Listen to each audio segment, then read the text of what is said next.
ең ұлы сөз жазылды ең сүйікті адамға.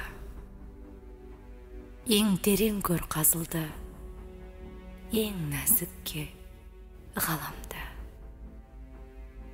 Ең қорғансыз тілектің ол не жауы, не бауыр. Ең аяулы жүректің үңсіздігі ең ауыр. Ең аппақ алдында бар не бақыт, не тұзақ. Ең жазықсыз жанның да ажал екен ең ұзақ.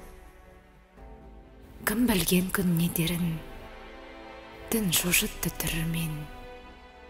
Ол өлтірсе өлемін, ол дірілтсе дірілемін.